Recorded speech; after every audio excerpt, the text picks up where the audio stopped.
Halo mahasiswa-mahasiswi saya, kembali bertemu dengan saya pada hari ini melalui pertemuan atau melalui perkuliahan secara virtual pada mata kuliah Ekonometrika Dasar. Hari ini kita akan berdiskusi tentang uji hipotesis regresi linear sederhana.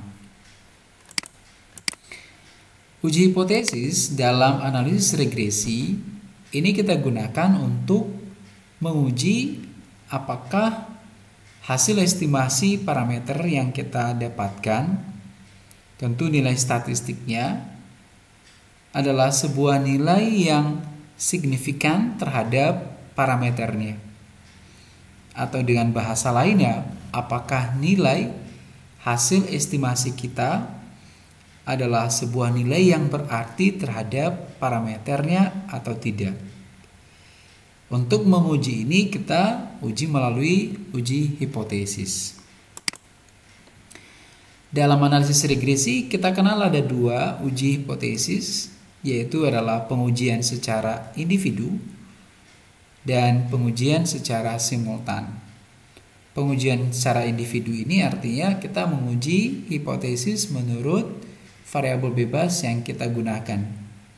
Sedangkan pengujian hipotesis secara simultan, pengujian kita lakukan secara bersama-sama.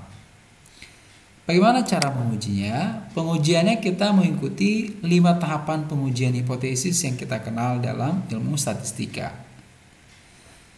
Apa saja tahapannya? Yang pertama adalah harus merumuskan hipotesisnya terlebih dahulu.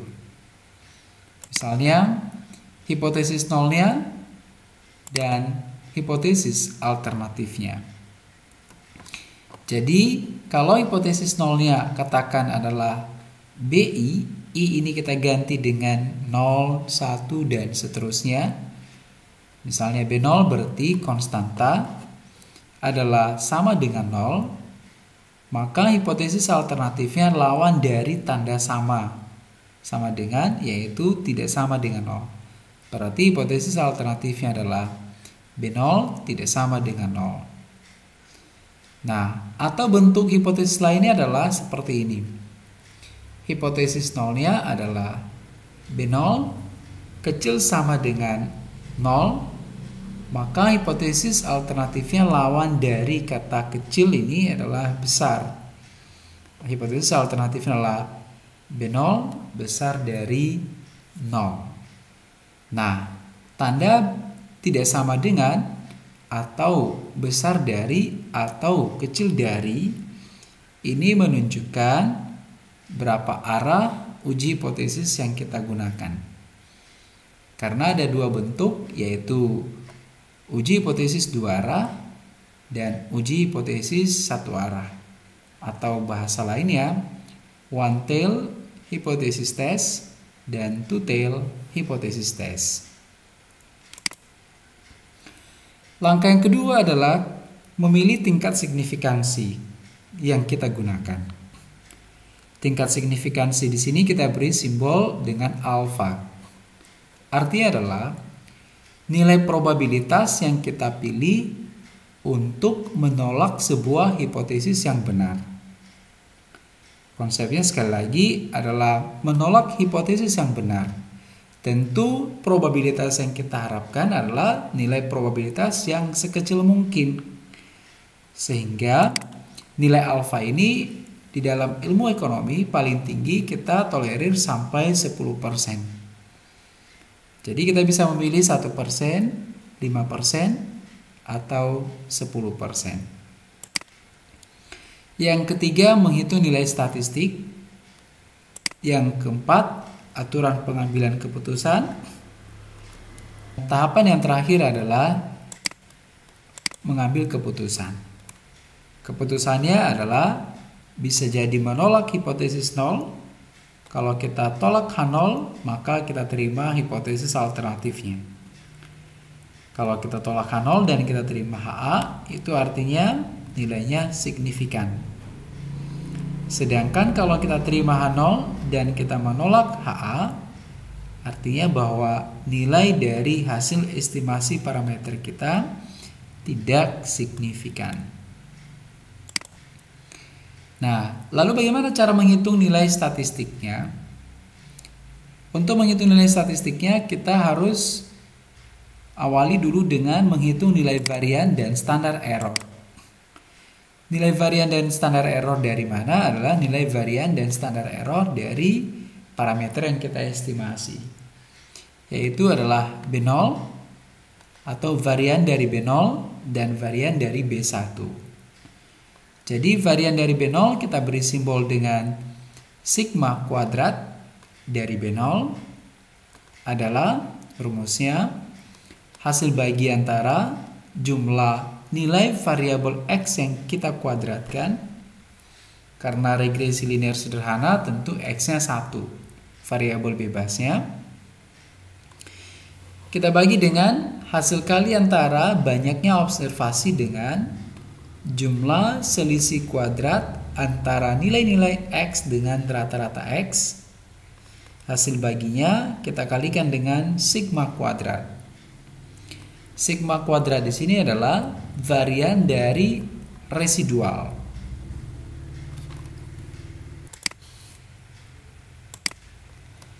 Sedangkan varian dari B1-nya kita beri simbol sigma kuadrat B1 adalah varian dari residual atau sigma kuadrat kita bagi dengan jumlah selisih kuadrat antara nilai-nilai X dengan rata-ratanya.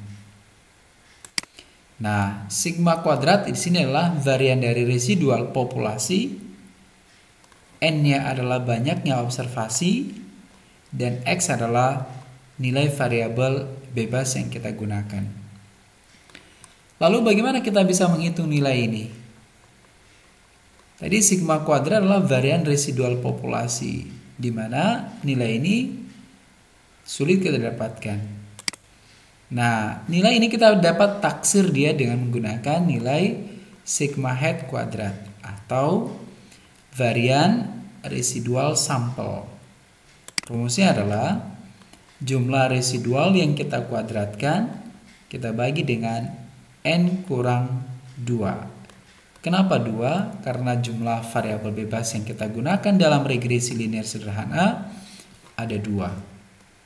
Jadi 2 ini menunjukkan banyaknya variabel yang kita gunakan. Atau beberapa literatur juga diberi simbol dengan K. K adalah banyaknya variabel. Nah, setelah kita dapatkan nilai varian dari konstanta dan varian dari koefisien, maka kita bisa menghitung nilai standar errornya. Standar error dari nilai konstanta adalah akar pangkat 2 dari varian dari konstanta, sedangkan standar error dari koefisien adalah akar pangkat 2 dari varian koefisien. Setelah kita dapatkan nilai standar error dan nilai variannya, nilai standar error ini kemudian kita gunakan untuk menghitung nilai statistiknya. Nah, sebelum kita menghitung nilai statistiknya, ada sebuah konsep yang harus kita pahami dalam melakukan uji hipotesis ini. Yaitu apa? Sebuah asumsi tambahan. Yaitu bahwa dalam FRP, fungsi regresi populasi, kita kenal kemarin bahwa residualnya atau UI, residual dari FRP, adalah mengikuti sebuah distribusi normal dengan rata-rata sebesar 0 dan varian sigma kuadrat. Atau dapat kita tulis adalah UI terdistribusi normal dengan rata-rata 0 dan standar atau varian sebesar sigma kuadrat. Suatu fungsi linear dari variabel yang didistribusikan secara normal akan dengan sendirinya terdistribusi secara normal juga. Maka karena kita menganggap bahwa varian dari residual atau residual FRP-nya kita anggap adalah terdistribusi dengan normal, maka parameter yang kita estimasi itu dalam bentuk B0 dan B1 kita juga menganggap terdistribusi secara normal. Oleh karena itu maka uji statistiknya tentu kita gunakan distribusi normal, yaitu adalah bisa kita gunakan rumus Z. Z adalah nilai distribusi normal. Nah, kapan kita menggunakan nilai distribusi normal atau nilai Z? Kalau standar deviasi populasi kita ketahui. Jadi kita gunakan rumus Z sama dengan BI kurang BI. Inilah nilai statistik, ini nilai parameter bagi dengan standar errornya. Nah, kalau kita tidak tahu standar deviasi populasinya, kita bisa menggunakan keluarga dari distribusi normal lainnya adalah distribusi T. Sehingga kalau tidak diketahui standar deviasi populasi, maka uji statistik yang kita gunakan adalah uji T. T adalah BI kurang BI per standar error dari BI. Perbedaannya adalah kalau tadi kita gunakan distribusi normalnya adalah ini dengan rata-rata 0 dan variannya 1. Kalau kita gunakan keluarga distribusi normal adalah distribusi T, maka degree of freedom-nya adalah N kurang K atau derajat kebebasannya. Jadi dengan demikian, maka langkah ketiga dalam menguji hipotesis, ya, kita menentukan uji statistiknya atau menghitung nilai statistik ujinya, yaitu menggunakan distribusi T. Kalau tidak ada standar deviasi populasinya. Kalau diketahui standar deviasi populasinya, gunakan distribusi Z.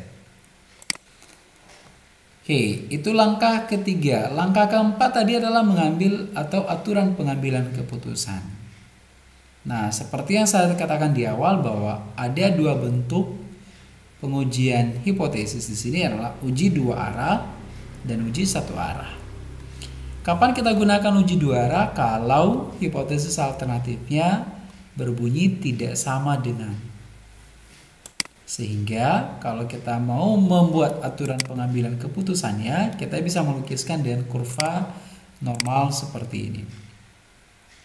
Ya, kurva normal kita bagi dua, lalu nilai alfanya kita distribusikan ke dua ekornya, kedua sisinya, maka disebut dua arah.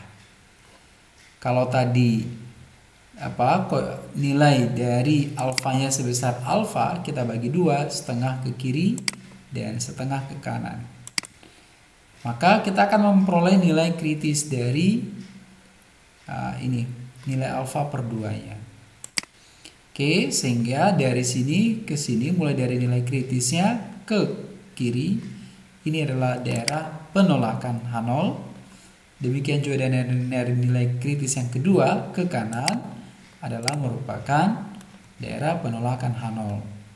Daerah menerima 0 adalah tentu di tengah-tengah ini. Mulai dari sini sampai ke sini. Nilai 0 di sini berarti kalau ke sini dia negatif, ke sini positif. Kalau uji satu arah berarti rumusan hipotesis alternatifnya adalah besar dari atau kecil dari. Nah, kalau besar dari, maka kita menggunakan uji arah kanan. Ya, sedangkan kalau dia adalah kurang dari 0, kita gunakan arah kiri. Ya, jadi kalau dia hipotesis alternatif adalah BI besar dari 0, maka kita gunakan arah kanan. Alfanya tidak perlu dibagi dua, langsung didistribusikan di sini sehingga dapat nilai kritisnya. Maka nilai daerah tolak H0-nya ada di sebelah kanan. Daerah terima H0-nya mulai dari nilai kritis ini sampai ke kiri. Nah, itulah aturan pengambilan keputusannya. Oke, lalu nilai kritis T itu tadi dari mana dapatnya? Tentu nilai T-tabel. Bagaimana cara memperoleh nilai T-tabel? Nah, ini bentuk tabel T yang dapat Anda download di internet atau Anda dapatkan di beberapa lampiran buku ekonometrika. Bagaimana cara membacanya? Pertama, Anda tentukan nilai alfanya. Kalau alfanya 0,05 atau 5%, kalau ini satu arah, ini dua arah. Setelah itu tentukan nilai degree of freedom-nya, derajat kebebasan. Rumusnya adalah banyaknya observasi kurangi dengan banyak variabel yang kita gunakan, K. Kalau misalnya ada 10 observasi kita, lalu kita gunakan regresi linear sederhana, berarti K-nya 2. 10 kurang 2, 8. Maka degree of freedom adalah 8. Kita hubungkan dengan alfanya, maka nilai T tabelnya adalah, atau nilai T kritisnya adalah 2,3060. Nah, begitulah cara menghitung atau mendapatkan nilai T kritis.